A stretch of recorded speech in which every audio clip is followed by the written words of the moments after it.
네, 안녕하세요. 이제 두 번째 강의, 1회차 두 번째 강의 시작하겠습니다. 이제는 민법의 법원에서 관습법을 지나서 신의성실의 원칙에 나왔습니다. 이제 민법 2조에 나오는 권리의 행사는 신의에조차 성실히 하여야 한다가 2조 1항에 규정이 되어 있고 2조 2항에서는 권리를 남용해서는 안 된다라는 신의성실의 원칙과 권리남용 금지의 원칙을 규정을 하고 있는데요. 그냥 신의성실의 원칙에 설명하기에 앞서가지고 개관을 한번 하면 신의성실의 원칙은 뭐다? 강행규정이다. 강행규정성을 가진다. 왜? 권리는 신의에조차 성실히 하여야 한다는 민법상 대원칙이고 그에 따라야 한다라는 강행규정성이 있기 때문에 법원이 판단한다. 법원이 직권으로. 마찬가지죠. 관습법은 법이기 때문에 법원이 직권으로 판단을 하는 건데 신의성실의 원칙도 법원이 봤을 때 그거 너무 투머치야. 너 권리 남용하고 있어 라는 것처럼 법원이 직권으로 판단을 할 수가 있다. 당사자 간의 이익 형량을 위해서 법원이 직권으로 판단한다. 두 번째, 보충적 규정입니다. 보충적 규정이고 예외적 규정입니다.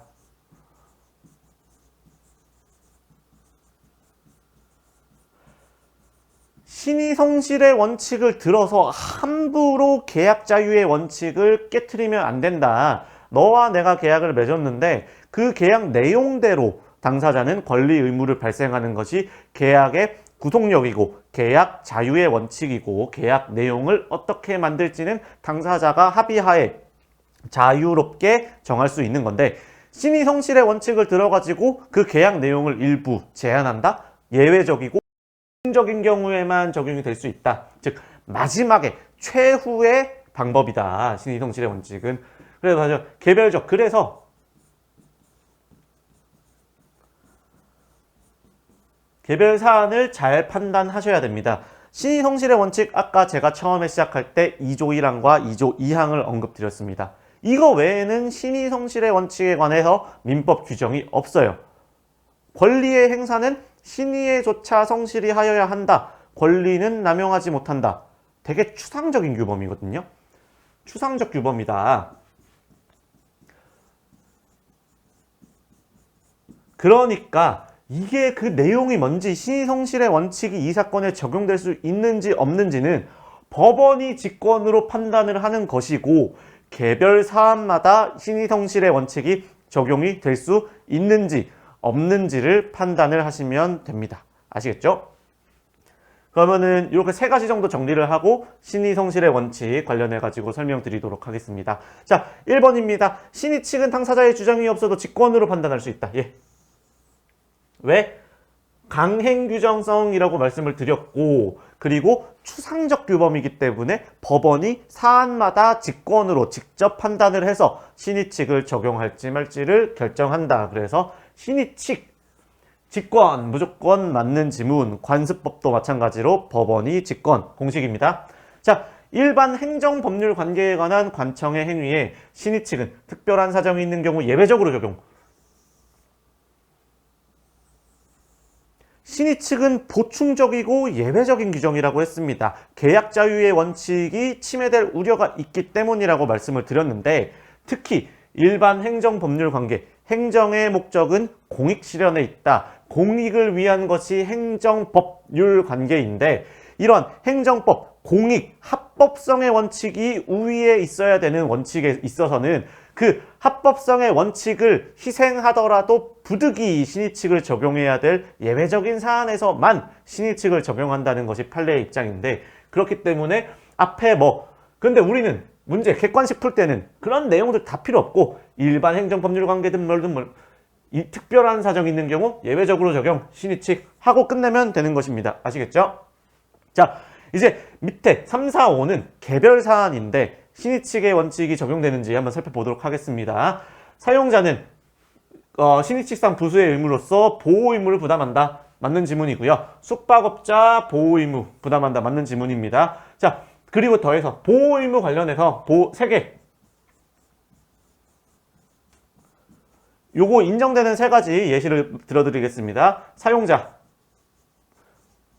사용자는 근로자들, 내가 고용해가지고 사용하는 피용자들에게 안전한 환경을 제공할 신의치상 보호 의무가 인정이 되는 거고요. 두 번째로 숙박업자. 숙박시설에 만약에 불이 났어. 불이 나지 않도록 관리할 신의치상 주의 의무, 보호 의무 부담하고요. 여행계약.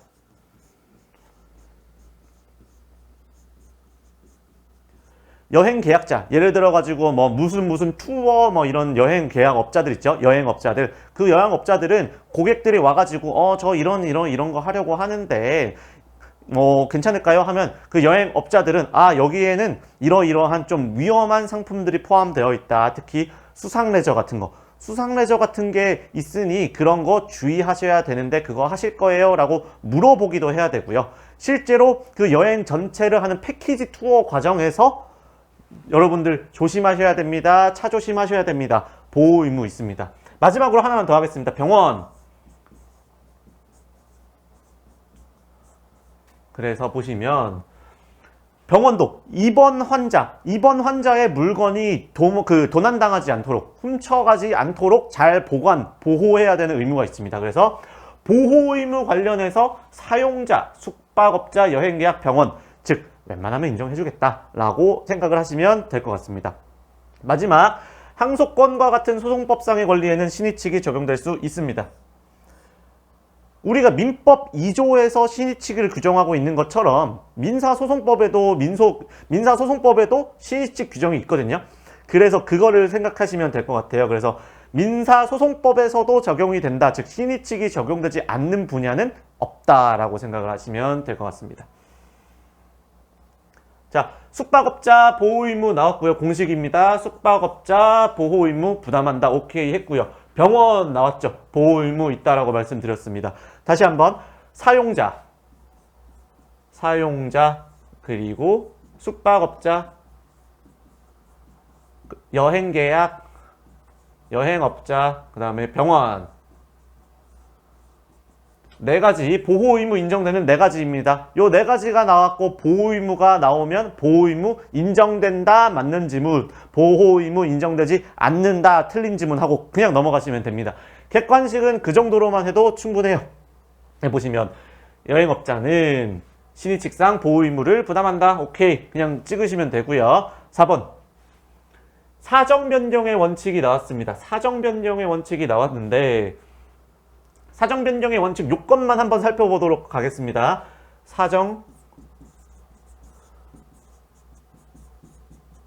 이것도 신의성실의 원칙, 즉 계약 자유의 원칙이 원칙이고 신의성실의 원칙은 이름은 원칙이지만 예외적이고 보충적으로 적용이 되어야 한다고 말씀드렸습니다. 왜? 우리 민사법의 대원칙, 계약 자유의 원칙. 그런데 계약 내용대로 그대로 그 구속력을 인정하기에는 무언가 좀 찜찜해, 무언가 좀 부당한 것 같아 라고 얘기해가지고 계약 자유의 원칙을 제한하도록 신의칙이 보충적이고 예외적으로 적용되는 거죠. 그래서 그 신의칙 중 하나가 사정 변경으로 계약 자유 제한이라고 정리하겠습니다. 그래서 계약 자유의 원칙이 원칙인데 신의칙을 예외적으로 적용함으로써 계약 자유의 원칙을 제한한다라고 판단을 하시면 될 것 같아요. 그래서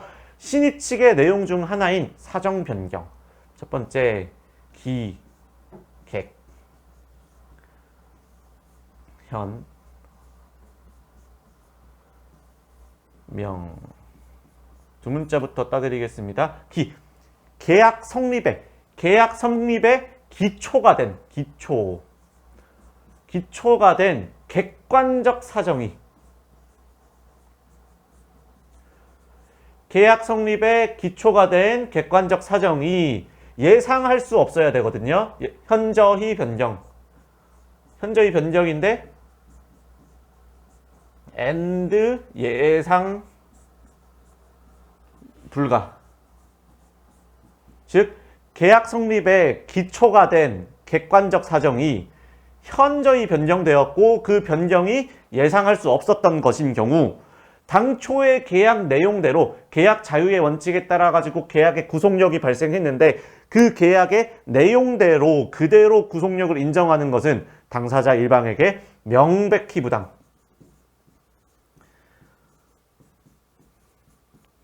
그래서 보시면 가장 핵심이 되는 단어들은 계약 성립의 기초가 되어야 되고요. 객관적 사정이어야 됩니다. 그것이 변경이 되어서 예상 불가. 요 세 가지 정도는 사정 변경의 원칙을 얘기하는 표징이 됩니다. 표징. 핵심 키워드.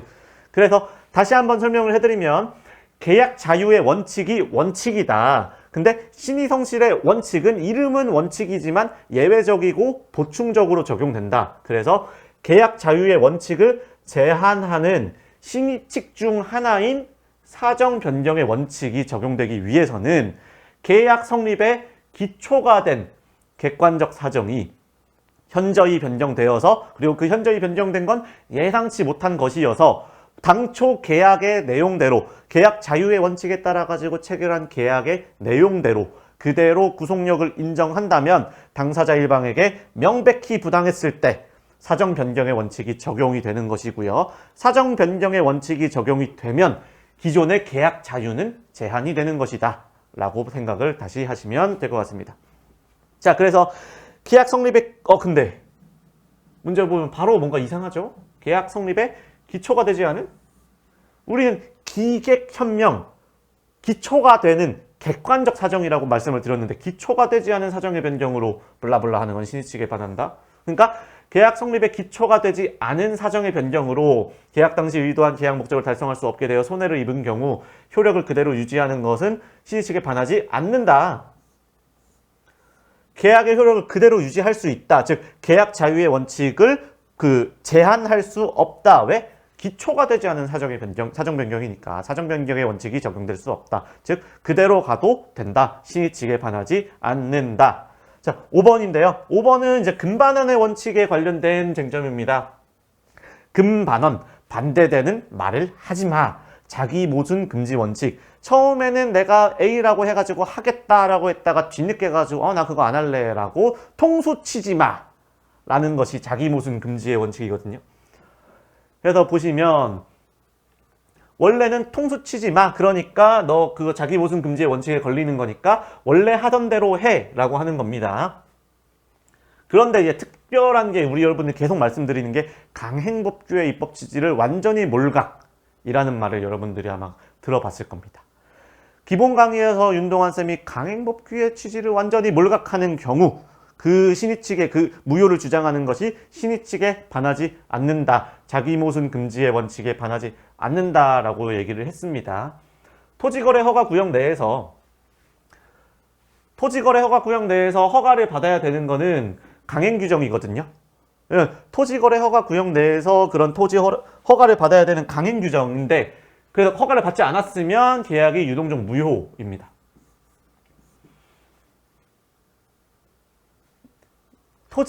토지거래 허가 구역 내에서 매매계약을 체결하자고 해놓고 뒤늦게 무효야. 야, 근데 그거 계약 무효야 라고 주장하는 것은 금반원의 원칙에 반하는 거죠. 왜? 자기 모순을 하는 거잖아요. 자기 모순 하지 마. 금반원의 원칙에 반하는 건데 원칙적으로. 근데 허가를 받아야 되는 거. 토지거래 허가 구역 내의 취지가 뭡니까? 투기 금지, 투기 방지.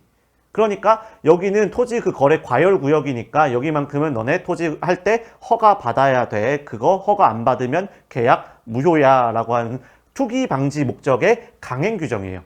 만약에 이거 무효를 주장하는 것을 신의칙에 반해가지고 허용되지 않는다라고 하면 이거 계약 유효되거든요. 강행법규에서 야 그거 무조건 허가 안 받으면 무효야 라는 강행법규의 취지가 몰각될 우려가 있는 거죠. 그래서 강행법규의 입법 취지가 몰각될 우려가 있으니까 뒤늦게 딴소리를 해도 신의칙에 반하지 않는다.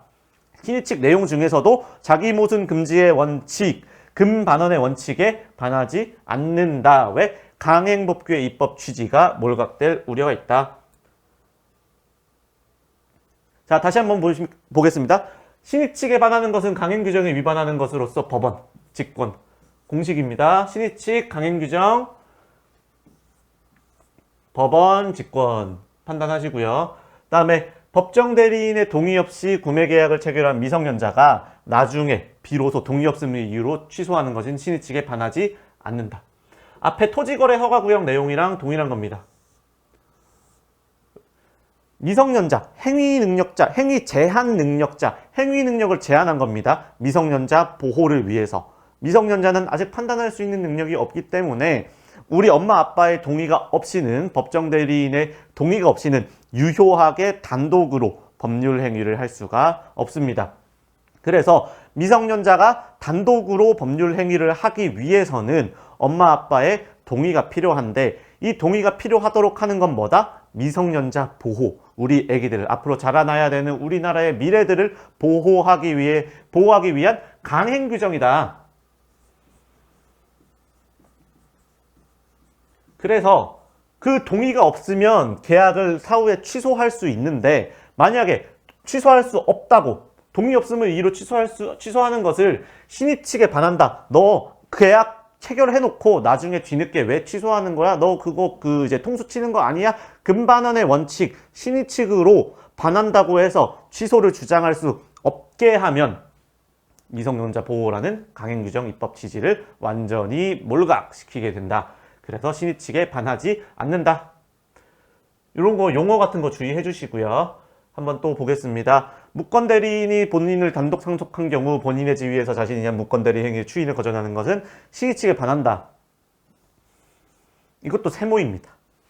이것도 조금 애매한 지문인데, 모든 기출 문제에서 단순히 본인을 상속한 무권대리인이 추인을 거절하는 건 신의 측에 반한다라고 하고 있어요. 무권대리인이 자기가 우리 아빠 거 내가 혼자 대리권을 받지도 않고 혼자 팔아 먹었어요. 팔아 먹어놓고 나중에 자기가 상속했음을 이유로 내가 아버지 지위에 왔다. 그러니까 그거 나 그거 추인 안 할래. 왜? 그거 무권대리야 라고 주장하는 건 무권대리인 스스로가 한 무권대리 행위를, 그 효력을 부인하는 거기 때문에 금반환의 원칙, 통수 치는 거라고 말씀을 드렸는데, 이게 문제가 뭐가 되냐면 상대방이거든요.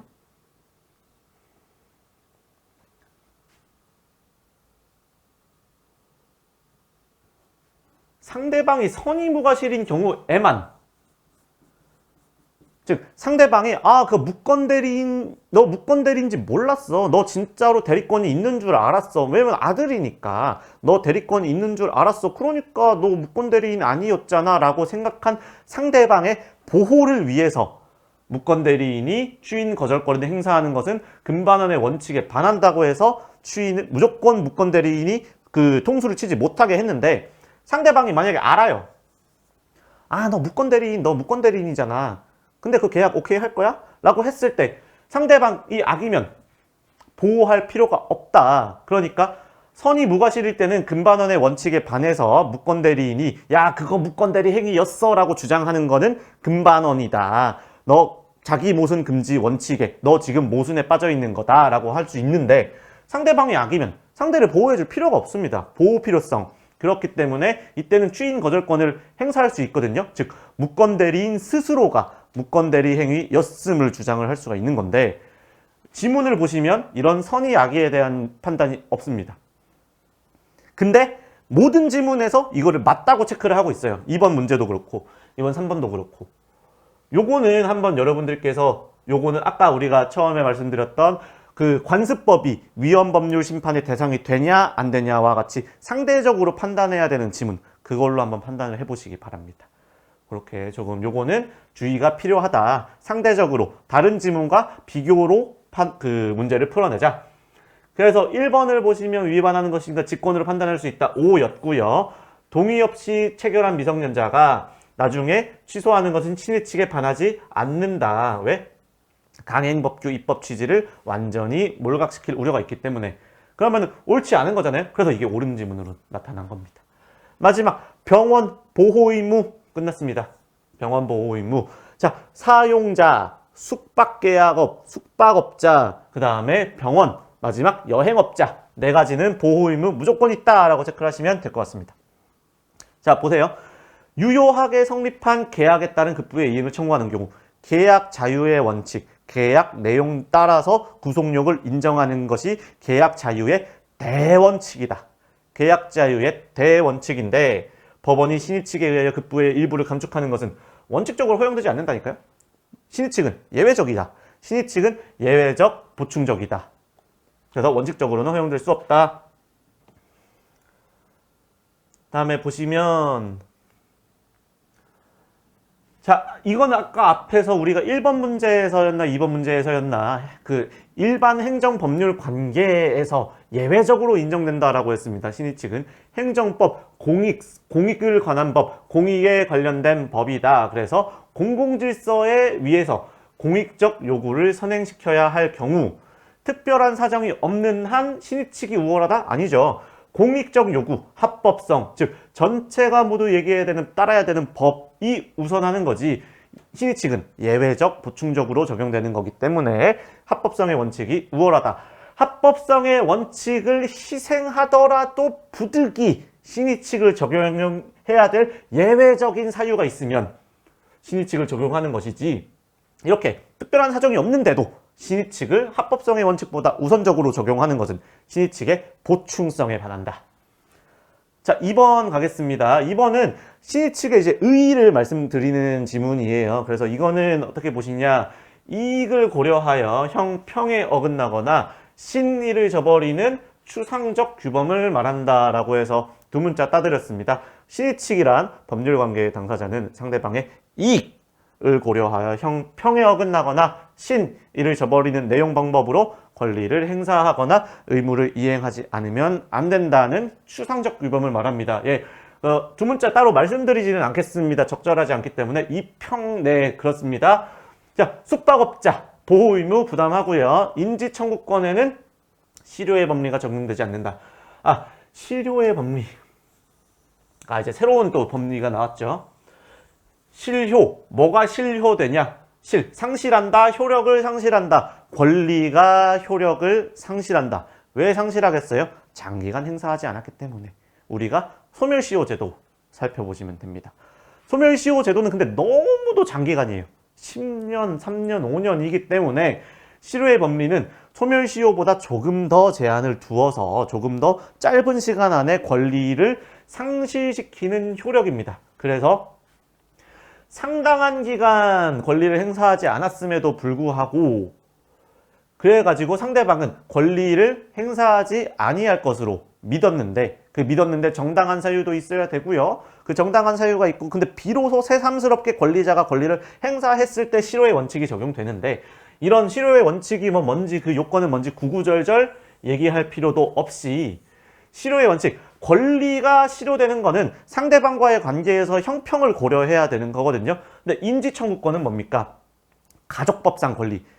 그 이제 혼외자가 저 사람 우리 아빠예요 라고 법원에 대해 가지고 얘기할 수 있는 권리입니다. 가족법상의 권리는 실효의 원칙이 적용되지 않는다. 그래서 저 사람 내 아빠예요 얘기할 수 있는 권리는 계약관계가 아니지 않습니까? 가족법상 권리관계, 즉 가족법상 누가 아들이고 딸인지 명확하게 밝혀줘야 될 필요성이 더 있는 가족법상 권리관계, 인지청구권, 실효법리 적용되지 않는다는 것이 공식입니다. 그 다음에 마지막 또 사정변경의 원칙에 관한 쟁점입니다. 이사가 회사 재직 중에 변제기가 특정되어 있는 이게 핵심이었습니다. 우리가 사정변경의 원칙을 앞에서 말씀을 드렸을 때 계약 성립의 기초가 된 객관적 사정이 현저히 변경해서 예상치 못한 사유로 명백히 부당하다 할 때 사정변경 원칙이 적용되는데 자, 이사가 회사 재직 중이었던 사정이 있었습니다. 그 사정이 나중에 퇴직한 거예요. 사임. 회사 재직 중에 이사가 회사를 위해 가지고 보증계약을 들어준 겁니다. 근데 그 후에 사임했어요. 그러니까 나 더 이상 보증계약 체결 안 할래, 해지할래 라고 인정하는 건 원칙적으로 인정되는 게 아니라 구별을 잘 하셔야 된다. 계속적 보증과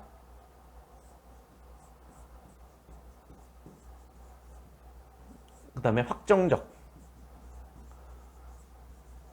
계속적 보증은 내가 그냥 너네 둘이 계약하고 계속 회사랑 다른 사람 너네 둘이 무슨 계약을 막 해가지고 채무가 발생하든 간에 다 계속적으로 내가 일정 기간 동안 계속 모든 것을 보증할 겠는데 그러니까 이거는 너무 부당하잖아요. 회사가 갑자기 얘가 사임하려고 하니까 계약을 확 늘려. 빚을 확 늘려. 그러면은 그 계속적 보증에 대해 가지고 이사는 예상할 수 있었겠습니까? 없었죠. 근데 확정적은 어디서 걸리는 거냐면 예상할 수 없는 사유. 이거랑 같이 체크를 하시면 됩니다. 이미 채무의 내용이 확정적이어서 1억만 내가 보증할게. 예상할 수 없는 사유가 아니거든요. 예상할 수 없는 사유가 아니었다. 1억만 딱 정해진 확정적 채무는 그래서 사정변경의 원칙이 적용되지 않는다. 그래서 일방적으로 해지할 수 없다. 그래서 이사가 나왔다. 이사와 사정변경이 나왔다. 이사와 사정변경 해지가 나오면 이게 핵심입니다. 변제기가 특정, 채무액이 특정. 그래서 계속적 보증이냐 아니면 확정적 보증이냐 해서 확정적 보증이면 사정변경의 원칙이 적용되지 않는다. 왜? 예상 가능했으니까. 그만큼은 내가 보증하겠다는 것이 예상 가능했고 특별히 불리하지도 않으니까. 근데 만약에 계속적 보증이다. 그러면 해지할 수 있다라고 체크를 하시면 됩니다. 그래서 보시면 구별 바로 들어가죠. 계속적 보증 나오면 해지할 수 있다. 책임을 제한할 수 있다. 보증인의 책임을 그만할 수 있다라고 해가지고 계속적 보증 나올 수 있고요. vs 앞에서 확정적 보증. 구별하시면 될 것 같고요. 강행법규에 위반되어 무효임을 알고서도 법률 행위를 한 자. 야, 그거 강행법규 위반됐지만 우리 법률 행위 하자. 우리끼리는 유효하게 하자라고 한 사람이 뒤늦게 무효를 주장해요. 통수 치는 겁니다. 자기 모순 금지의 원칙에 걸릴 우려가 있고요. 금반원의 원칙에 걸릴 위험이 있습니다. 그런데 그 무효 주장하는 것을 허용되지 않는다라고 해버리면 강행법규에서 무효라고 얘기를 했는데 강행법규 입법 취지가 완전히 몰각되게 된다. 즉 강행법규를 위반했음에도 무효를 주장하지 못하게 한다. 그 계약 그대로 원래대로 유효하게 하게 하면 강행법규가 그거 무효라고 얘기하는 강행법규가 완전 깨지게 되는 거잖아요. 그러니까 허용되지 않는다. 그 다음에 디귿번입니다. 아, 가슴 아픕니다. 예, 제가 이제 변호사로서 소송 위임 사무에 대해 가지고 저는 보수액을 이만큼 얻었다고 했는데 상대방이 야 그거 너무 과도하지 않냐? 법원이 인정해줬습니다. 눈물 난다. 그래서 디귿 이 소송 위임 변호사의 이제 보수액 약정 보수액이 나오면 제가 눈물을 흘렸다라고 생각을 하시면 됩니다. 자, 감축 인정해줬습니다. 그래서 약정의 효력을 제한하는 것은 계약 자유의 원칙상 허용되지 않는다가 아니라 허용된다. 그래서 임준기 변호사가 눈물을 흘렸다라고 생각을 하시면 될 것 같습니다. 자, 마지막도 무권대리. 이것도 금반원의 원칙 앞에서 본 지문입니다. 무권대리 행위를 한 자가 뒤늦게 무권대리를 주장을 하는 것은 무권대리를 스스로 해가지고 그 계약을 유효하게 만들어 놓고 유효한 것처럼 만들어 놓고 자기가 뒤늦게 야 그거 무권대리니까 그거 계약 무효라라고 하는 건 통수라 그랬죠.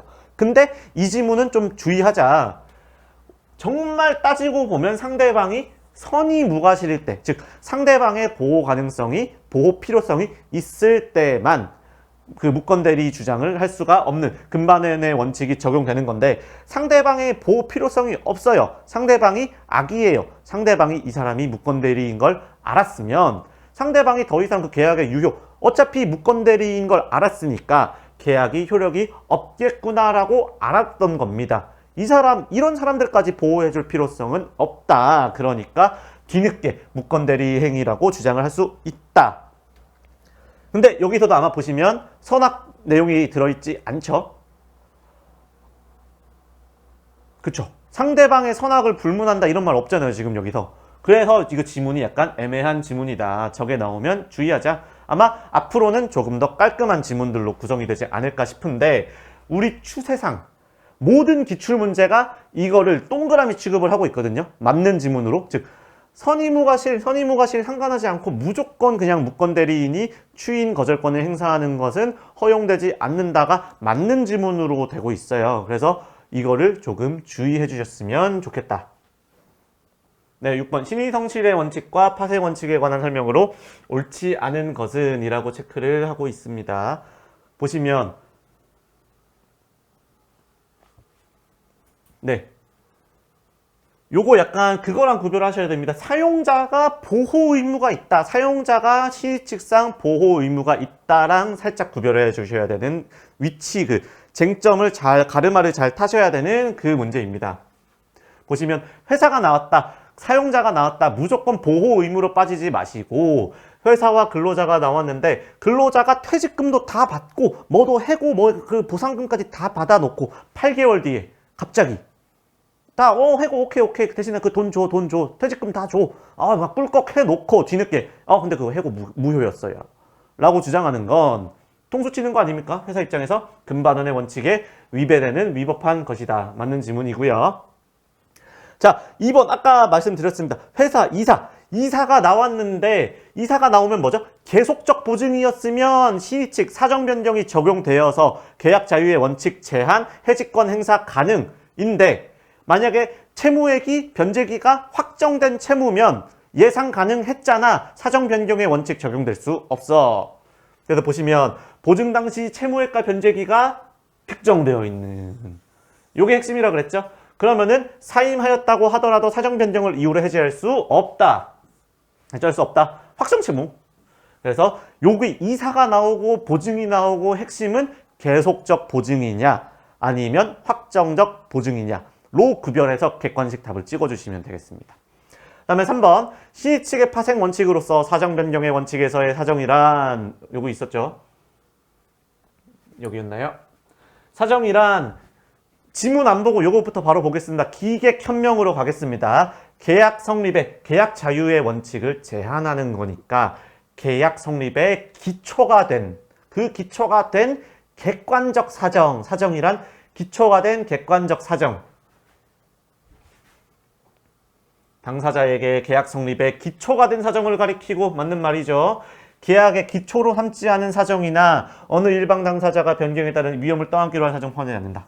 맞는 말이죠. 자, 9년이 지났고 뭔가 9년까지 지났어요. 9년이 지났다. 뭔가 상당한 기간이 지났다. 실효, 권리가 상실한다. 효력이 상실하는 실효의 원칙이 문제가 되겠다. 9년이 지났고 시가가 올랐다는 사정만으로 해지할 만한 사정이 있다. 사정 변경이네요. 죄송합니다. 실효의 원칙이 아니고 사정 변경의 원칙이었습니다. 이런 식으로 예단했다가 문제를 틀리는 경우가 많으니까 주의하시기 바랍니다. 그래서 계약 체결 후 9년이 지났는데 시가가 올랐다는 사정만으로 해지할 만한 사정 변경이 있다고 볼 수 없어요. 왜? 기초가 된 객관적 사정이 현저히 변경해야 되는데 그런 사정이 없잖아요. 지금 그냥 시가가 올랐어요. 9년 동안 1,000만 원 올랐다. 부동산이. 그랬으면 아니겠죠. 그래서 신의책을 위배한다고 볼 수 없다. 맞는 말이고요. 백화점 부도로 인해 이거 권리 남용이라고 그냥 상계권 있잖아요. 이거는 그냥 백화점 나왔고 상계권 나왔으면 권리 남용 허용되지 않는다. 그냥 권리 남용 맞다. 그러니까 권리 행사 허용되지 않는다라고 일단 그냥 결론만 암기를 해주세요. 사실관계가 너무 특이하기 때문에 백화점이 나왔고 백화점이 나왔고 뭐 어음이 나왔고 상계가 나오면 권리 남용이다. 그러니까 권리 행사할 수 없다라고 결론부터 암기하고 들어가시면 됩니다. 이거를 설명을 드리려면 쉽지가 않은데 한번 설명을 드릴까요? 그냥 간단하게 설명을 드려보겠습니다. 내가, 나. 그러니까 여기가 입점.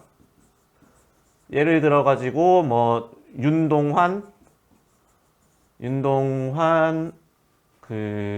뭐라고 할까요? 윤동환 서점. 윤동환 서점이 백화점.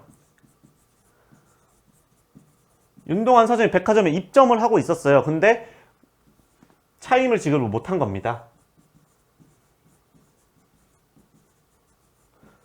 월세를 못 낸 거예요. 월세를 못 냈으니까 그래서 백화점이 월세를 한 1억이 밀려가지고 백화점이 야 윤동환 서점한테 야 너네 월세 빨리 1억 원 내놔 라고 하는데 1억 원 내놔라고 1억 원 내놔 내가 하고 있는 와중에 백화점이 부도가 난 거예요. 백화점이 부도가 나가지고 내가 백화점에 대한 약속 어음 예를 들어서 수표를 산 겁니다. 어음은 돈 내놔 권리라고 그냥 쉽게 설명을 드리겠습니다. 돈을 내놔 할 수 있는 권리를 싸게 산 겁니다. 예를 들어가지고 어음 1억 원짜리를 400만 원에 산 거예요. 400만 원짜리 어음을 사서 얘한테 1억 원 내놔라고 할 수 있는데 그게 상계권 행사로 신의 측 그 권리 남용으로 신의 측에 위반된다. 권리 행사를 할 수 없다라고 주장을 한 건데, 그래서 이거는 그냥 그 어음에 대한 법리를 이해하려고 들지 마시고 백화점이 나왔다, 상계가 나왔다, 어음이 나왔다 하면 무조건 허용되지 않는다. 다시 한번 백화점이 나왔다, 어음이 나왔다, 상계가 나왔다, 권리 남용 맞다 라고만 체크를 해주시면 됩니다. 이게 사실관계를 바꿔서 나올 수는 없을 거예요.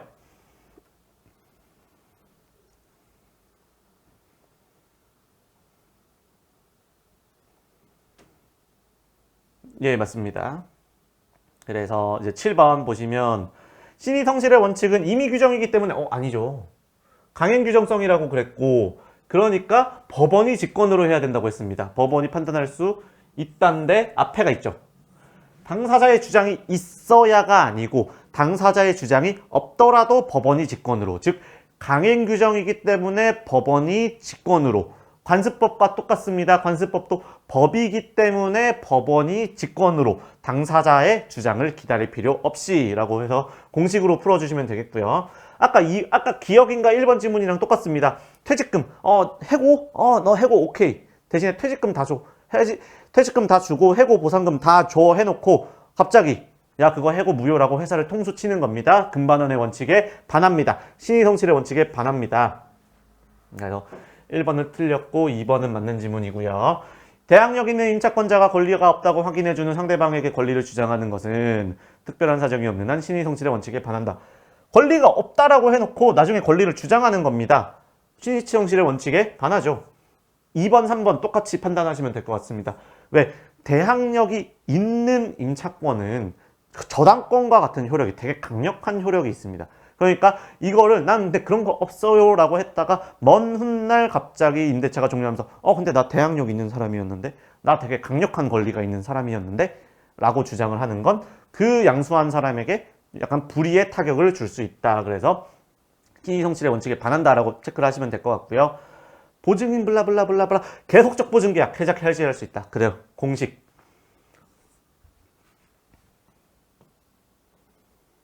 자, 또 신의 성실의 원칙에 관한 설명으로 옳지 않은 것은, 자, 숙박업자 보호 의무. 숙박업자가 나온 순간 뒤에 보호 의무 부담한다. 맞는 지문이고요.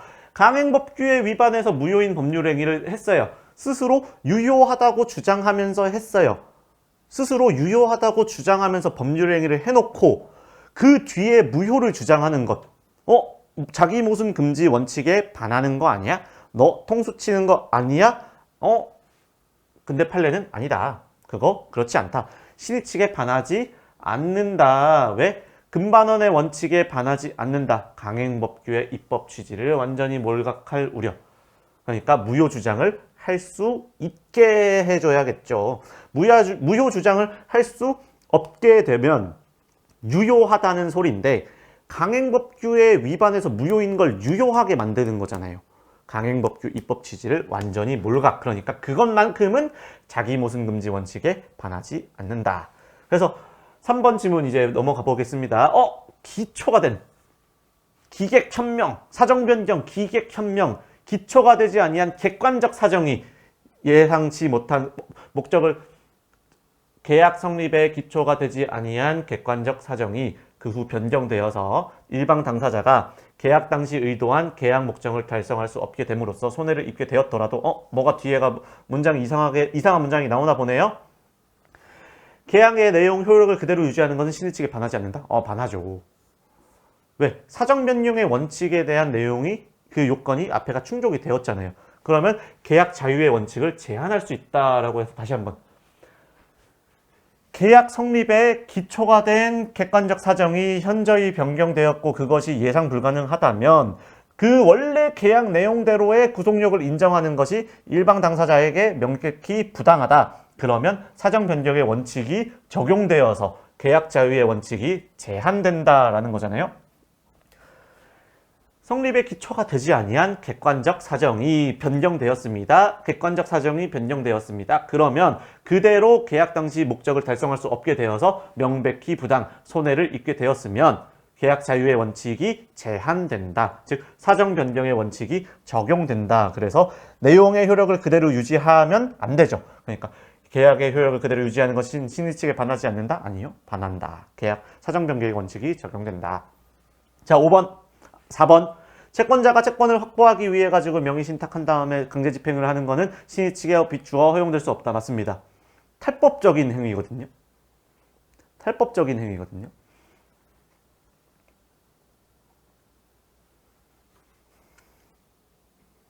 부동산 실명법 위반이고요. 이거 명의신탁 나와가지고 또 약간 말씀드리는 건데, 앞에 백화점 상계 문제처럼 명의신탁 나와가지고 강제 집행하면 무조건 그냥 반한다, 신의 측에 반한다라고 일단은 판단을 하세요. 명의신탁 강제 집행 나왔는데 신의 측에 비추어 허용할 수 없다. 맞다. 즉 신의 측에 반한다. 원래 채무자 재산이 아니었던 거예요. 그런데 다른 사람의 재산을 마치 채무자 재산인 것처럼 꾸며놓고 채권자가 그걸 가지고 강제 집행을 하는 겁니다. 내 채권에 만족을 얻는 거죠. 이런 채권 만족할 수 있겠습니까? 원래 채무자의 재산으로 내가 강제 집행을 해가지고 내 채권에 만족을 얻어야 되는데 짜고 친 거예요. 채무자의 재산이 아닌 다른 사람의 재산을 마치 채무자의 재산인 것처럼 명의만 바꿔놓고 내가 그거를 꿀꺽한다. 채권자 너 나쁜 행위했네, 권리 남용했네 라고 판단을 하시면 되고, 이 정도로만 이해를 하시고 명의신탁, 강제집행, 권리 남용, 백화점 상계, 권리 남용 이렇게 두 가지 체크하겠습니다.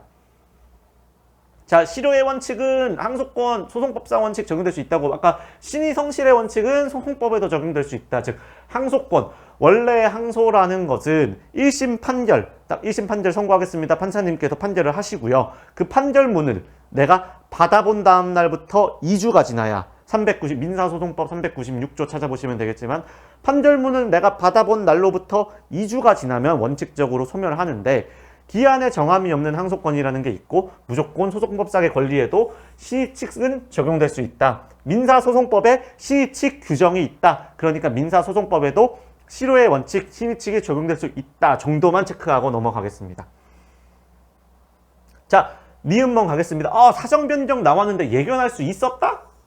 아까 저희가 말씀드렸던 기객현명 중에 현저한 사정 변경인데 그 사정 변경은 예상할 수 없었어야 된다라고 말씀을 드렸잖아요. 그러니까 예견할 수 있었다면 계약을 해제할 수 없다가 되겠죠. 사정 변경을 이유로.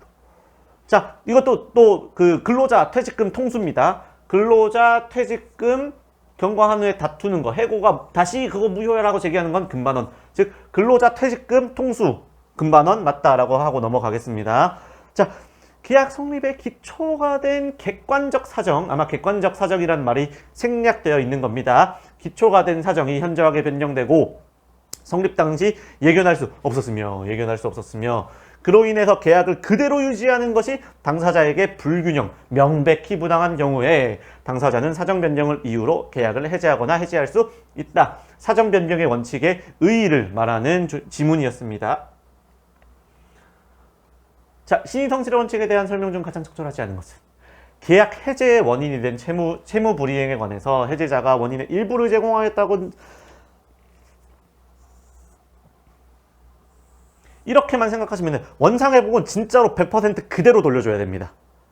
실제로 진짜로 만약에 내가 받은 돈이 있어가지고 받은 돈을 돌려줘야 되잖아요. 그 받은 돈의 이자까지도 줘야 됩니다. 그래서 과실상계는 원상회복이랑 같이 있을 수가 없다, 같이 살아갈 수 없다라는 것만 체크를 하시면 됩니다. 과실상계는 뭐냐? 손해배상에서 적용되는 겁니다. 손해배상에서 손해의 공평타당한 분담, 즉 손해배상, 내가 너한테 잘못을 했으니까 내가 너한테 손해를 돈으로 배상해줄게 라고, 내가 손으로 전보해줄게 라고 할 때, 근데 너에게도 과실이 있으면 나 그거 원래 내가 100% 과실이 아니라 80% 과실이니까 돈을 1억 줘야 될 걸 8천만 원만 줄게 라고 얘기를 하는 건데, 원상회복은 받은 거 그대로 줘야 돼요. 그대로 돌려줘야 되는 겁니다. 서로 그대로 돌려줘야 되는 거기 때문에 원상회복은 과실상계랑 친하지 않다. 과실상계는 손해배상에만 적용이 된다 라고 말씀드리겠습니다. 자, 3번 나왔습니다. 3번.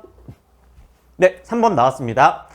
2번 지문 나왔습니다. 2번 지문 또 이거 세모라 그랬죠. 상대방이 선이냐 악이냐, 선이 무과실이냐 상대방이 악이냐에 따라 가지고 달라져야 되는 건데, 대체로 지문은 선악을 지우고 그대로 그냥 정답으로 판단을 하고 있다. 즉 무건대리 행위를 한 놈이 먼 훗날 무건대리임을 이유로 그 무효를 주장하는 건 금반원에 반한다를 무조건 정답 처리를 하고 있는 게 요즘 시험의 추세인데, 엄밀하게 말하면 상대방이 보호 필요성이 있어야 된다라는 것 하나 체크 아까 앞에서 했고요.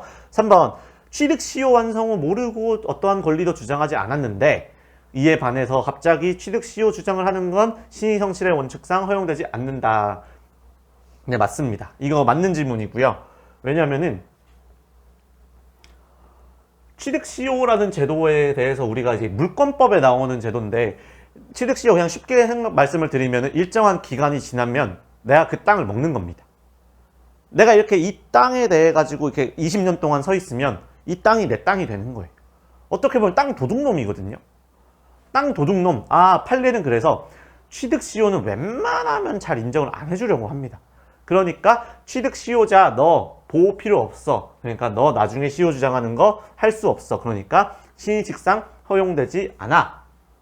취득 시효 완성 주장 금반원에 반할 수 있다라는 정도만 체크하시면 됩니다. 왜? 취득 시효는 땅 도둑놈이다. 땅 도둑놈을 보호해줄 필요 없다. 그러니까 너가 처음에 취득 시효 완성되지 않았다, 그런 권리가 없다라고 주장했으면 나중에도 그런 주장하면 안 되지. 먼 훗날 와서 다시 내가 땅 도둑질 할 거예요를 인정하는 꼬라지가 되는 겁니다. 자, 4번 가겠습니다. 소멸시효 남용 허용될 수 없다. 맞습니다. 끝났습니다. 소멸시효도 남용이 될 수 있다. 소멸시효는 그 권리자가 권리를 행사하지 아니하였을 때 권리가 소멸하게 되는, 권리가 없어지게 되는 특정한 제도인데, 그 권리자를 보호하기 위해서, 왜? 권리 행사 자유의 원칙이 있으니까 그 여러 개 시효가 중단되는 여러 사정을 만들어 놓는데, 그래서 시효 완성 전에 권리를 행사할 수 없는 사실상의 자익의 사유가 있어요. 권리 행사를 기대할 수 없어요. 그러니까 권리자가 권리를 행사할 수 없었음에도 채무자가 야 근데 그거 너 그래 소멸시효 완성됐어 라고 하는 건 권리 남용이다. 소멸시효 완성의 항변권을 너는 남용하고 있는 거다. 그래서 소멸시효에도 권리 남용이 적용될 수 있다라고 얘기하시면 될 것 같습니다. 자, 또 신의성실의 원칙 나왔습니다. 이거 아까 두 문자 좀 이상한 두 문자 따드렸죠. 그래서 신의성실의 원칙이란 법률관계의 당사자는 상대방의 이익을 배려해가지고 평에 어긋나거나 신뢰를 저버리는 내용 또는 방법으로 권리를 행사하거나 의무를 이행해서는 아니 된다는 추상적 규범. 그래서 이 평에 신추 가겠습니다. 그래서 변호사와 의뢰인 사이의 수임료 약정. 임준기 변호사 눈물 흘린 그 지문이구나. 그러니까 그 수임료가 깎일 수 있다라는 쟁점. 적당하다고 인정되는 범위 내에 보수액만을 청구할 수 있다. 특별한 사정이 있으면 눈물 납니다. 자, 신의성실의 원칙에 반하는 것은 강행규정에 위배되는 것이므로 당사자의 주장이 없더라도 신의성실의 원칙, 강행규정, 법원, 직권, 공식입니다. 자, 4번. 강행법규에 위반된 약정을 체결한 자가 스스로 약정의 무효를 주장하는 것은 허용된다. 왜? 강행법규에 위반해서 무효인 거를 유효하다고 주장해버리면 강행법규의 입법 취지가 완전히 몰각되니까 무효라고 뒤늦게 주장해도 통수가 아니다. 신의 측에 반하지 않는다. X. 그래서 4번 답 정답 맞죠? 자, 신의성실의 원칙에 관한 설명으로 또 옳지 않은 겁니다. 자, 병원. 또 나왔습니다. 병원 보호 의무 부담. 다시 한번 사용자, 숙박업자, 사용자, 숙박업자, 여행, 병원. 사용자, 숙박, 여행, 병원 보호 의무 무조건 나오는 겁니다. 그리고 토지거래 이거 앞에서 나왔었던 그 강행법규를 스스로 위반한 자가 그 약정의 무효를 주장하는 건 신의 측에 반하지 않는다. 그겁니다. 토지거래 허가구역 내의 토지는 투기 금지 때문에 투기 과열 지역 등에서 토지 땅 먹고 돈 먹기 하지 마라. 투기하지 마라. 그러니까 너네 이 구역 내에서는 토지를 사고 팔기 위해선 허가를 까다롭게 받아야 돼. 아니면 그 매매계약 무효야. 라고 하는 강행법규의 입법 취지를 완전히 몰각할 수 있다는 주장입니다. 그렇기 때문에 토지거래 허가구역 내의 토지를 매매를 하면 기본적으로 이 매매 계약이 유효하다라고 하면서 사는 거잖아요. 근데 뒤늦게 허가 없었으니까 근데 그거 무효야 라고 주장을 할 수가 있다고요. 통수를 칠 수가 있다. 왜? 강행법규 입법 취지를 완전히 몰각할 우려가 있다. 그래서 특별한 사정이 없는 한 신의 측에 반하지 않는다라고 얘기를 해야 됩니다. 주의하셔야 됩니다. 다음에 노사 합의의 내용이 강행 규정인 근로기준법에 위반해서 무효이더라도 특별한 사정이 있는 경우 신의 측은 예외적이고 보충적으로 적용될 수 있는 강행 규정이라고 했습니다. 그러니까 노사 합의 근로기준법 뭐라서 무효이더라도 정말 특별한 사정이 있는 경우에 무효 주장이 신의 측에 위배될 수 있다. 최신 판례입니다. 2022년 4월 28일이거든요. 그러니까 신의 측이 적용이 어떻게든 배제되는 것은 딱 하나, 가족법성의 권리라고 생각을 하시면 됩니다. 자, 또 신의 측에 관한 설명입니다. 두 문자만 따고 넘어가겠습니다. 이평, 그 다음에 어디 갔죠? 신뢰를 저버리는 추상적 규범이다. 신의 측의 의무, 이평신, 그 다음에 추상적 규범이다. 그래서 신의 측의 내용은 법원의 재판활동으로 구체화된다. 맞는 말씀이라고 드렸죠. 맞는 말이라고 말씀드렸죠. 왜? 보충적 규정인데 우리가 2조를 봤을 때 추상적 규범이에요. 법원이 직권으로 신의 측을 적용할지 말지 판단을 하면서 개별적 사안에서 들여다봐서 판단을 하는 거기 때문에 이 추상적 규범이기 때문에 재판 활동으로 구체화된다가 맞는 말인 겁니다. 자, 1번, 2번 연결되는 지문이었고요. 3번 또 나왔습니다. 강행법규를 위반한 자가 스스로 무효를 주장하는 것은 신의 측을 위반하지 않는다. 맞는 말이고요. 왜? 이때는 통수를 칠 수 있다. 강행법규의 입법 취지를 완전히 몰각할 우려가 있기 때문에. 또 법원은 직권으로 신의 측 판단. 맞는 말이죠. 자, 또 취득시효는 땅 도둑놈, 그러니까 땅 도둑놈 보호 안 해줘. 너 나중에 뭐 딴소리 하면 그거 허용 안 돼. 그 딴소리 하면 금반원 원칙에 반해. 취득시효가 완성한 사실을 모르고 어떠한 권리도 주장하지 않기로 했습니다. 나 그 권리 없어요. 나 권리 몰라요. 라고 했다가 나중에 뒤늦게 시효 완성, 취득시효, 나 땅 내가 꿀꺽할 수 있는 권리가 있어 라고 주장하는 건 땅도둑놈 인정해주는 꼬라지거든요. 그러니까 땅도둑놈 인정하지 않겠다. 그러니까 시효 완성을 나중에 주장하는 것은 신의 측에 반한다.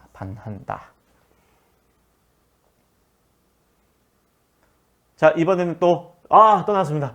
신의 측, 반복되죠. 신의 측, 법원, 직권, 판단, 맞는 지문이고요. 사정이란 기객혁명, 계약 성립의 기초가 된 객관적 사정이라고 말씀을 몇 번 드렸죠. 그러면은 주관적, 개인적 사정 아니다 라고 체크하고 넘어가시면 됩니다. 실효의 원칙, 아까 말씀드렸습니다. 소송법에서도 어디서도 신의 측은 적용될 수 있다. 가족법상 권리 빼고 라고 생각을 하시면 됩니다. 실효의 원칙은 공법관계인, 행정법관계인, 권력관계에서도 적용될 수 있다. 맞는 지문이고요. 여행, 보호의무 찾으세요. 안전을 확보하기 위한 합리적 조치. 이게 보호의무거든요. 그래서 보호의무가 있다, 안전배려 의무가 있다라고 체크를 하시면 될 것 같고요. 주로 자기의 채무 이행만을 회피하기 수단으로 동시이행 행정권을 행사하는 게 권리남용이 될 수 있다. 이렇게 체크, 그냥 요거 약간 읽어보시면 주로 내가 요거는 판례를 보겠습니다. 보시면 임차인이 원상 회복을 하여야 할 의무와 임대인이 보증금을 돌려줘야 될 의무는 동시이행 관계에 있거든요. 근데 임차인이 줘야 되는 돈은 32만 원밖에 안 되는데 보증금은 1억 2,500 얼마 1억 원대 vs 30만 원? 1억 원대 30만 원을 동시이행 항변으로 한다? 안 되는 겁니다. 권리 남용의 행사다. 너무 투머치다. 권리남용 금지의 원칙도 이제 그냥 구체적으로 보겠습니다. 공익적 요구를 선행시켜야 할 경우에도 원칙적으로 신의 측은 예외적이라고 말씀드렸죠. 무조건 신의 측은 예외적이다. 그러니까 합법성의 원칙을 희생하더라도 부득이 예외적으로 신의성실의 원칙을 적용해야 하는 거지. 신의성실의 원칙을 원칙적으로 적용한다. 무조건 틀린 말입니다. 보충적 예외적입니다. 그리고 법원이 직권 신의성실 판단하는 것은 위법하지 않죠. 법원이 직권으로 신의성실의 원칙에 반한다고 판단을 할 수가 있는 겁니다. 자, 3번 병원은 보호의무. 그 다음에 이사 나왔으면 뭐죠? 이사 나왔으면 보증, 계속적 보증 대 확정적 보증. 확정적 보증은 예상 가능했다라고 해서 사정 변경 원칙이 적용되지 않는다. 그러니까 해지할 수 없다. 채무액과 변제기가 특정돼. 채무액과 변제기가 특정된 그러면 해지할 수 있다가 아니라 없다겠죠. 강행법규를 위반한 자 스스로가 약정의 무효를 주장하는 건 통수를 치는 게 아니다. 강행법규를 지키려는 거다. 그러니까 신의성실 원칙에 반하지 않는다라고 체크하고 넘어가시면 됩니다.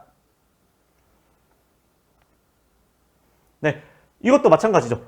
법정 대리인의 동의를 받게 하는 건 미성년자 보호를 위한 강행 규정이다. 그러니까 미성년자가 동의 없었음을 이유로 먼 훗날 다시 돌이켜서 통수를 치면서 취소할게요 라고 주장하는 건 금반원의 원칙에 반하는 게 아니라 허용된다. 신의성실의 원칙에 반하지 않는다. 그러니까 계약을 취소할 수 있다. 강행법규를 지키려는 것이다. 아, 눈물 납니다. 임준기 변호사 눈물 유유 치면은 적당한 범위 내로 제한된다. 맞습니다. 아이고, 큰일 나. 아이고. 가슴이 아픕니다. 그다음에 공중의 통행로로 통행에 공용되는 도로, 즉 공로, 공용되는 도로로 사용되는 토지의 소유자는 그 도로를 점유 관리하는 지방자치단체를 도로를 철거를 청구하면 안 되죠. 이미 한 수백 명, 수십만 명이 매일매일 왔다 갔다 하는 길은 철거해버리면 사람들이 어떻게 다닙니까? 못 다닙니다. 그러니까 대신에 지방자치단체를 상대로 부당이득 반환은 청구할 수 있습니다. 아, 왜 내 땅 가지고 공짜로 도로로 써? 공짜로 도로로 쓰냐? 돈은 내. 근데 도로 막으면 안 됩니다. 쓰게는 해줘야 됩니다. 이렇게 판단하시면 되고요. 그래서 철거를 청구할 수 없다가 나오는 거고요. 자, 신의칙의 위반과 그렇죠. 신의칙, 권리남용, 직권조사 맞습니다. 숙박업자 보호, 숙박업자 보호 의무. 그다음에 또 이것도 똑같은 질문이었죠. 미성년자가 사후에 동의 없음을 취소할 수 있다. 신의칙에 위배되지 않는다. 강행 규정을 지키려는 거다. 만약에 이걸 취소할 수 없다고 얘기하는 건 강행법규 위반의 강행법규의 입법 취지를 완전히 몰각시키려는 것이다. 아시겠죠? 그 다음에 소멸시효 항변. 소멸시효 항변이 신의칙의 지배를 받지 않는다. 받습니다. 권리남용 금지의 원칙이 적용된다고 앞에서 말씀을 드렸고 가족법상을 제외한 모든 영역에서 신의칙이 적용될 수 있다라는 판단, 지문. 신의칙, 직권 판단할 수 없다? 아니요, 직권으로 판단할 수 있다니까요. 단 하나의 주장을 기다리지 않고도, 주장을 하지 않더라도. 자, 4번. 이익보다 발생할 손해가 현저히 크다는 사정만으로 권리남용이 된다. 이거 틀렸습니다. 보시면 밑에 판례를 보겠습니다. 왜냐하면 권리남용 금지의 원칙은 권리를 남용하겠다는 의사까지도 필요합니다. 그러니까 내가 권리를 그냥 아무 생각 없이 행동을 했는데 야, 그거 권리 남용이야가 아니고 내가 권리를 남용해야지라는 주관적 사정까지도 있어야 됩니다. 그래서 이거는 현저히 크다는 객관적 사정만으로는 권리 남용이 될 수가 없는 건데 보시면 실제로 판례는 권리의 정당한 이익을 결여하거나 사회 질서에 위반하여야 하는 바 그러한 사정만으로 이익과 침해되는 손해 사이에 현저한 불균형이 있어야 하는데 판례는 그러한 사정만으로는 권리남용이라고 할 수 없다. 그러한 사정만으로는 권리남용이라고 할 수 없다. 왜? 주관적 요건, 권리를 남용하고자 하는 주관적 요건까지도 필요하다. 그리고 5번 유효하게 성립한 계약에 따른 급부의 이행을 청구하는 것은 신의칙에 따라 감축하는 것은 원칙적으로 허용된다? 신의칙은 원칙이랑 아예 이름 자체는 신의성실의 원칙이지만 신의성실의 예외라고 판단, 신의성실의 보충적이라고 얘기하는 게 맞다고 말씀드렸죠. 원칙적으로 허용된다? 틀렸습니다. 자, 권리남용 금지의 원칙 아까도 말씀드렸죠. 권리남용이 될 수 있다. 권리남용이 적용될 수 없는 곳은 딱 하나 가족법, 인지청구권 등등입니다. 그러니까 신의칙은 웬만하면 모든 영역에서 다 적용된다라고 가정하고 판단을 하는 겁니다. 이게 아까 어디서 나오는 지문이냐면 확정탄절에 따른 강제집행. 아까 다른 사람의 재산을 채무자 명의로 돌려놓고 내가 그걸 강제집행하는 거는 권리남용이라고 말씀드렸죠. 그거랑 관련된 겁니다. 그래서 확정 판결에 따른 강제집행, 즉 내가 채무자를 상대로 소송을 제기해가지고 판결문을 얻었고 그 확정 판결에 따라가지고 채무자 재산에 강제 집행하려고 했는데 알고 보니 그 재산은 다른 사람 재산을 명의만 싹 돌려놓은 거였어요. 강제 집행, 권리남용이 될 수 있다. 권리남용이 적용되는 것은 모든 영역이고 딱 하나 가족법상 범위 빼고는 전부다 라고 생각을 하자. 자, 두 번째, 또 채무이행만을 회피할 목적으로 동시이행 항목변. 아까 30만원 대 1억, 30만원 대 1억. 이거는 권리남용이 될 수 있다. 권리남용이 인정되기 위해서는 이익과 상대방의 불이익 사이에 현저한 불균형이 있어야 한다.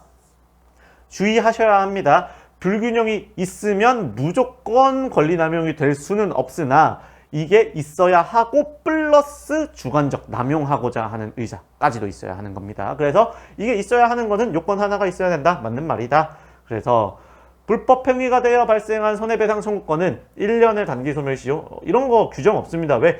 766조 2항인가를 보시면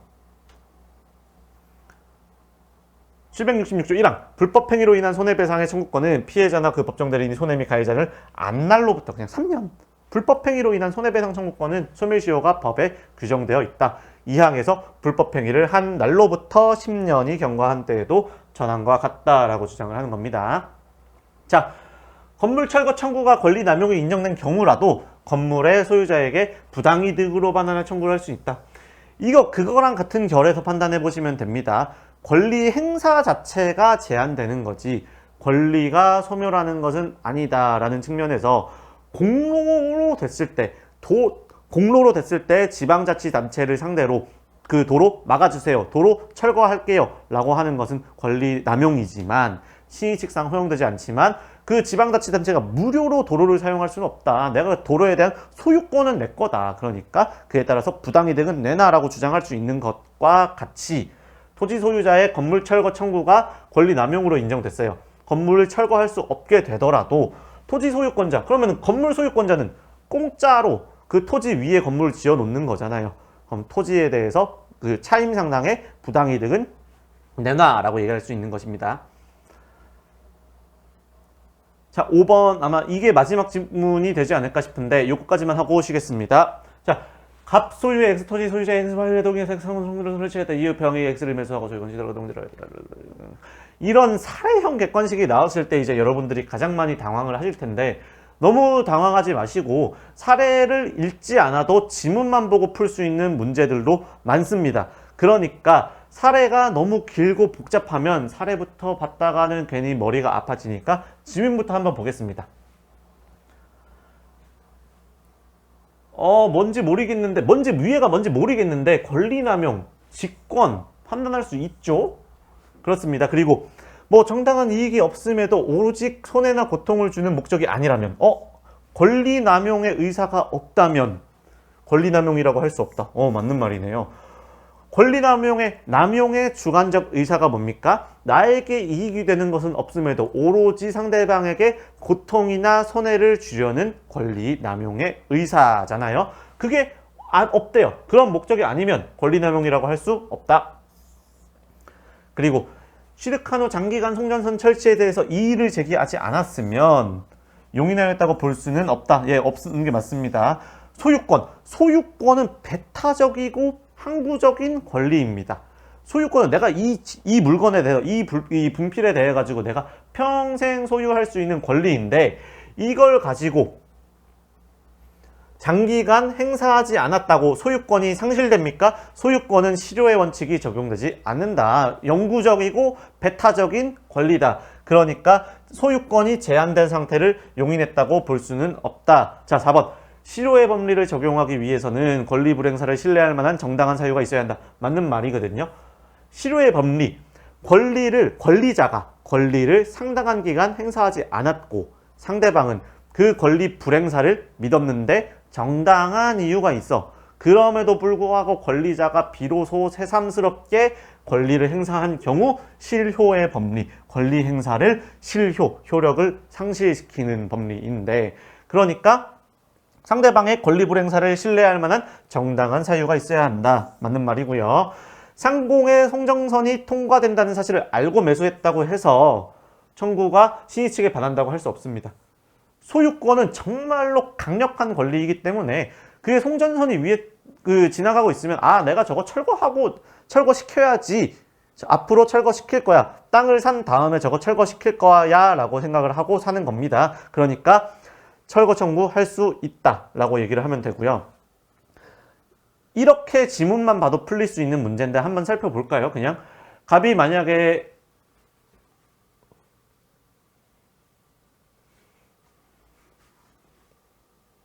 X 토지 위에 을소유 X 토지 위에 갑이 건물을 신축을 했는데 송전선을 설치했는데 송전선을 설치를 이렇게 했는데 그러다가 병이 X를 매수하고 소유권을 취득해서 농지로 사용하다가 12년이 경과한 시점 사고 나서 12년까지 경과를 하고 나서 비로소 병이 갑한테 저거 철거해줘라고 송전선 철거해줘라고 한 사안이었습니다. 그러니까 토지 소유자가 위에 지상물 소유자에게 철거를 청구했을 때 그게 권리 남용이 될 수 있냐라는 문제와 관련된 것이었는데요. 그래서 친위성실원칙 강행규정 주장이 없더라도 법원이 직권 무조건 맞는 지문, 그리고 주관적 요건 오로지 고통이나 손해를 줄 의사가 있었는지를 주관적 요건이 있는지를 판단을 한다라는 거 체크하나 해주시고요. 또 3번 소유권은 항구성, 배타성이 있다. 그러니까 취득한 후 장기간 어떠한 이의를 제기하지 않았다고 하더라도 권리가 실효되었다고 할 수 없다. 소유권이 실효되었다고 할 수 없다. 4번 이거는 실효의 원칙에 대한 일반적인 요건을 설치한 판례입니다. 실효, 권리 행사의 효력을 상실시킨다. 그러니까 권리자는 권리를 행사하지 아니하여야 되고요. 상대방은 그 권리 불행사를 믿었는데 정당한 사정이 있어야 돼요. 그래야 이 믿은 상대방을 보호해 주겠죠. 그래서 정당한 사정이 있었어야 한다. 자, 5번 알고서 토지를 취득했다고 해서 소유권은 굉장히 강력한 권리다. 그러니까 소유권의 행사가 제한된 사실을 용인하였다고 할 수는 없다. 까지 체크하고 넘어가겠습니다. 네, 여기까지 하겠고요. 그 다음에 나머지는 이제 또 쉬었다가 하겠습니다.